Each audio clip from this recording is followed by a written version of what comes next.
नमस्ते। कक्षा 12 में अध्ययन करने वाले सभी बच्चों के लिए काम का वीडियो हिंदी अनिवार्य। रचना का नाम है काले मेघ पानी दे और लेखक हैं धर्मवीर भारती। सबसे पहले धर्मवीर भारती के व्यक्तित्व एवं कृतित्व के बारे में लिखिए। तो जन्म और जन्म स्थान लिखेंगे वर्ष 1926 उत्तर प्रदेश के इलाहाबाद में और देहांत वर्ष 1997 ईस्वी में। धर्मवीर भारती आज़ादी के बाद के रचनाकारों में अपना विशिष्ट स्थान रखते हैं। आप बहुमुखी प्रतिभा के धनी थे। आपने इलाहाबाद विश्वविद्यालय में प्राध्यापक के पद पर काम किया। नवोदित साहित्यकारों की सहायता हेतु परिमल नामक संस्था का गठन किया और धर्मयुग, निकष व आलोचना नामक पत्रिकाओं का संपादन भी आपने किया था। आपने सिद्ध साहित्य पर शोध कार्य भी किया। गुनाहों का देवता नामक उपन्यास से आपको लोकप्रियता मिली। आपकी सबसे खास बात यह थी कि अलग अलग उम्र और वर्ग के पाठकों के बीच आपकी अलग अलग रचनाएं लोकप्रिय थीं। मूल रूप से आप व्यक्ति स्वतंत्रता, मानवीय संकट और रोमानी प्रकृति के रचनाकार थे। तमाम सामाजिक उत्तरदायित्वों और बंधनों के बावजूद वैयक्तिक स्वतंत्रता मतलब व्यक्तिगत स्वतंत्रता आपके लेखन का मुख्य स्वर है। आप कहानीकार, निबंधकार, कवि और सफल पत्रकार भी थे। रचना संसार में काव्य संग्रह में आपने देखा कनुप्रिया, सात गीतवर्ष व ठंडा लोहा। उपन्यास गुनाहों का देवता, सूरज का सातवां घोड़ा जिस पर फिल्म भी बनी है। निबंध संग्रह में लिखा आपने ठेले पर हिमालय, पश्चिंती, कहनी अनकहनी, मानव मूल्य और साहित्य। कहानी संग्रह एकमात्र था बंद गली का आखिरी मकान और गीति नाट्य शानदार रचना अंधा युग। इस रचना में गिरते जीवन मूल्य, अनास्था, मोहभंग और विश्व युद्धों से उपजा हुआ भय और अमानवीयता की अभिव्यक्ति हुई है। सम्मान की बात करेंगे तो भारत सरकार द्वारा पद्मश्री सम्मान, व्यास सम्मान व साहित्य के क्षेत्र में अन्य विशिष्ट पुरस्कार भी इनको मिले थे। अब आते हैं हम पाठ्य पुस्तक के प्रश्नोत्तरों पर। तो लोगों ने लड़कों की टोली को मेंढक मंडली नाम किस आधार पर दिया? यह टोली अपने आप को इंद्रसेना कहकर क्यों पुकारती थी या बुलाती थी? बरसात न होने व भयंकर गर्मी के कारण जब चारों तरफ पानी की कमी हो जाती और लोग गर्मी से त्राहिमाम करने लगते, तब गांव के किशोर उम्र के कुछ लड़के लंगोट पहनकर गली गली पानी मांगते फिरते थे। फेंके गए पानी से होने वाले कीचड़ से लथपथ हो जाते। उनकी ऐसी अवस्था देखकर कुछ लोग उनसे चिढ़ते थे और चिढ़ने वाले लोग उनको मेंढक मंडली के नाम से पुकारते थे। जबकि ये लड़के स्वयं को इंद्र की सेना मानते थे। उनका मानना था कि इंद्र से पानी की गुहार लगाते हैं और इंद्र पानी बरसा देते हैं। इन लड़कों को पसंद करने वाले लोग उन्हें इंद्र सेना कहते थे। सॉरी, कहती थी को कहते थे करना भाई। जीजी ने इंद्र सेना पर पानी फेंके जाने को किस तरह सही ठहराया?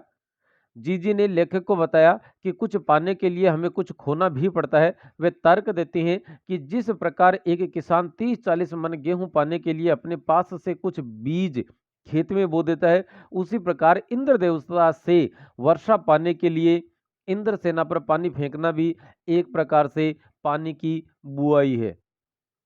तीसरा प्रश्न है पानी दे गुड़ धानी दे। मेघों से पानी के साथ साथ गुड़ धानी की मांग क्यों की जा रही है? मतलब इंद्र राजा पानी दे गुड़ धानी दे। तो पानी के साथ साथ गुड़ धानी क्यों मांग रहे हैं? अब ये बात आती है। और गुड़ धानी क्या चीज है पहले ये समझना है। गुड़ और चने से के मिश्रण से बनी हुई एक खाने की चीज है। तो देखते हैं उत्तर में कि इंद्रसेना या मेंढक मंडली। आप जो भी पढ़ लो, यदि आप इसको पसंद करते हो तो इंद्रसेना समझ लो, ना पसंद करते हो तो मेंढक मंडली समझ लो। बादलों से पानी के साथ साथ गुड़ धानी की मांग भी कर रही है। गुड़ धानी चने और गुड़ के मिश्रण से बनी खाद्य सामग्री को कहा जाता है। यदि वर्षा न होगी तो गन्ने और चने की फसल भी नहीं होगी। गन्ने के बिना गुड़ नहीं बनेगा और तब गुड़ धानी भी नहीं बन पाएगी। इसीलिए इंद्रसेना के किशोर लड़के गुड़ धानी की मांग करते हैं। देखा जाए तो इस मांग के पीछे पूरे समाज का पेट भरने की कोमल भावना निहित है या विद्यमान है। मतलब उनमें क्या था कि पूरे समाज का पेट भरा जाए। गगरी फूटी बैल पियासा इंद्रसेना के इस खेल गीत में बैलों को प्यासा रहने की बात क्यों मुखरित हुई है? हमारी धार्मिक भावनाओं और इस अध्याय के अनुसार इंद्र वर्षा के देवता हैं। वर्षा न होने से पानी का अभाव हुआ और बैल प्यासे मर रहे हैं। बैल को किसान का मित्र या भाई भी माना जाता है। खेत जोतने, बुआई करने व सिंचाई कार्यों में बैल उपयोगी होते थे। पानी नहीं मिलने से बैल काम नहीं कर सकेंगे और अन्न का उत्पादन भी नहीं होगा। इसी कठिनाई की तरफ ध्यान आकर्षित करने के लिए बैलों के प्यासे रहने की बातें कही गई है। पांचवा प्रश्न है, इंद्रसेना सबसे पहले गंगा मैया की जय क्यों बोलती थी? नदियों का भारतीय सामाजिक सांस्कृतिक परिवेश में क्या महत्व है? इंद्रसेना सबसे पहले गंगा मैया की जय बोलती है क्योंकि गंगा भारत की सबसे प्रमुख नदी है। इसे पवित्र, माता के समान एवं पापों का नाश करने वाली माना जाता है। इसके अलावा इसे मोक्ष प्रदान करने वाली भी माना जाता है। इन कारणों से इंद्रसेना गंगा मैया की जय बोलती थी। अब बात आती है दूसरे प्रश्न की। देखो, दो प्रश्न है यहाँ पर। गंगा मैया की जय क्यों बोलते थे, वो यहाँ हो गया। नदियों का भारतीय सामाजिक और सांस्कृतिक परिवेश में क्या महत्व है, वो अगला क्वेश्चन करेंगे। कि सभ्यता और संस्कृतियों के लिहाज से देखा जाए तो सभी सभ्यताओं का विकास नदियों के किनारे पर ही हुआ। आप कोई सी भी सभ्यता देख लें, हड़प्पा है, मोहनजोदड़ो है, चाहे वो विदेशी हैं, यांगटी सिकियांग है, मेसोपोटामिया की सभ्यता है, मिस्र की सभ्यता है, दजला और फरात की सभ्यता है। जितनी भी प्रकार की सभ्यताएं विकसित हुई हैं वो सारी की सारी कहाँ हुई है? नदियों के किनारे। क्योंकि पानी प्राथमिक आवश्यकताओं में सबसे पहली आवश्यकता पानी माना जाता है। अनेक तीर्थ और धार्मिक स्थल भी नदियों के तटों पर ही हैं। अनेक प्राचीन नगर भी नदी किनारों पर ही बसे और विकसित हुए। हिंदू परंपरा के मुख्य अवतार राम और कृष्ण का जन्म भी क्रमशः सरयू और यमुना के तटों पर हुआ। भारत के सामाजिक व सांस्कृतिक विकास की कल्पना भी नदियों के अभाव में अधूरी लगती है। रिश्तों में हमारी भावना शक्ति का बंट जाना विश्वासों के जंगल में सत्य की राह खोजती हमारी बुद्धि की शक्ति को कमजोर करता है। पाठ में जीजी के प्रति लेखक की भावना के संदर्भ को इस कथन के औचित्य की समीक्षा कीजिए। इस संदर्भ में इस कथन के औचित्य मतलब कथन उचित है या नहीं, इस बात की समीक्षा करनी है। प्रश्न समझ में नहीं आया जहां तक मैं समझ रहा हूं, एक बार दोबारा पढ़ें इसे। कि रिश्तों में हमारी भावना शक्ति का बंट जाना मतलब एक रिश्ता है किसी के साथ, उस रिश्ते के प्रति हमारी जो भावना है वो दो भागों में डिवाइड हो गई। ठीक है, जैसे जीजी के प्रति लेखक की जो भावना थी वो दो भागों में थी। जाना विश्वासों के जंगल में सत्य की राह खोज रही हमारी बुद्धि की शक्ति को क्या कर देता है? कमजोर कर देता है। मतलब हमारी बुद्धि जो तर्क है वो तर्क हमारे और हमारी जो भावनाएं हैं उस रिश्ते के प्रति वहां कमजोर हो जाते हैं। आपने ध्यान दिया होगा कि लेखक के और जीजी इन दोनों के व्यवहार में बहुत अंतर है। जीजी पुरानी परंपराओं को खूब मानती है, जबकि लेखक एक तो आर्य समाज का प्रभाव था, एक कुमार सुधार सभा का उपमंत्री था। इस कारण से वो बिल्कुल भी नहीं मानता। लेकिन जीजी का उस पर इतना प्रेम है कि जीजी के आग्रह करने के कारण से कि उसके आग्रह की रक्षा करने के लिए या उसको मना नहीं कर सकता और इसलिए वो सारे वो उपक्रम करता है जो कि जिन्हें वह बुरा कहा करता था। तो अब देखते हैं उत्तर में। लेखक इंद्रसेना के लड़कों की उम्र का ही था, पर एक तो उस पर आर्य समाज का प्रभाव था और कुमार सुधार सभा का उपमंत्री भी था। इस कारण इंद्रसेना पर फेंके जाने वाला पानी उसे अंधविश्वास और पानी की बर्बादी लगता था। दूसरी तरफ जीजी इन सब में बेहद विश्वास रखती थी और लेखक को बहुत मानती थी। साथ ही वो सारे काम लेखक से करवाना चाहती थी ताकि उनका पुण्य उसे ही मिले। लेखक ये सब काम न करने के लिए अपनी बात रखता था, जीजी से नाराज होता, लेकिन जीजी के तर्क, विश्वास और उसके स्नेह के आगे लेखक की बुद्धि परास्त हो जाती।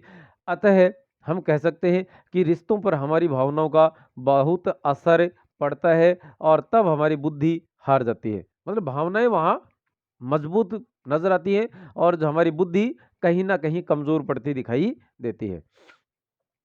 अब अगला प्रश्न है, काले मेघा पानी दे पाठ के आधार पर बताइए कि जीवन में त्याग और दान का क्या महत्व है। तो पाठ के अनुसार दान वह है जो चीज हमारे पास कम है और उसकी हमें भी जरूरत है, तब किसी को वह वस्तु या उसका एक हिस्सा देना दान कहलाता है। हमारे पास भी कोई चीज कम है और किसी दूसरे को भी उसकी जरूरत है, हमें भी बहुत जरूरत है, तब यदि हम देते हैं किसी को तो वो तो दान है। और हमारे पास लाखों हैं, हमने 10 का नोट निकाल के दे दिया तो उसे दान नहीं कहा जा सकता। लाखों की संपत्ति में से 10-20 रुपए देना दान नहीं कहला सकता। अपनी जरूरत की वस्तु को दूसरों के हित के लिए दे देना ही सच्चा त्याग और दान ही कहलाता है। किसकी? कौन सी? अपनी जरूरत की वस्तुओं को। अगला प्रश्न है, गगरी फूटी बैल पिया से कथन की सांकेतिकता स्पष्ट कीजिए। यह एक सांकेतिक या प्रतीकात्मक कथन है जिसका अर्थ है कि आज़ादी के बाद बनने वाली विकास योजनाओं का लाभ पात्र व्यक्ति तक नहीं पहुंच पाता है। भ्रष्टाचार के कारण गगरी या गागर में छेद हो जाता है और बैल या पात्र व्यक्ति, यहाँ पर गागर का अर्थ है भ्रष्ट वो योजनाएं, और बैल का मतलब है वो पात्र व्यक्ति, वो प्यासे रह जाते हैं। उनकी योजनाओं के इतनी योजनाओं के बावजूद भी भारत में गरीबी आज भी एक ही समस्या बनी हुई है। तो बेटा आज के लिए फिलहाल इतना ही, अगले वीडियो में फिर आपसे मुलाकात करेंगे। तब तक के लिए नमस्ते, शुक्रिया, धन्यवाद, जय हिंद, जय भारत। ये नंबर है, यदि कोई ज़रूरत हो, विशेष कुछ पूछना हो तो आप कॉल मैसेज कर सकते हैं।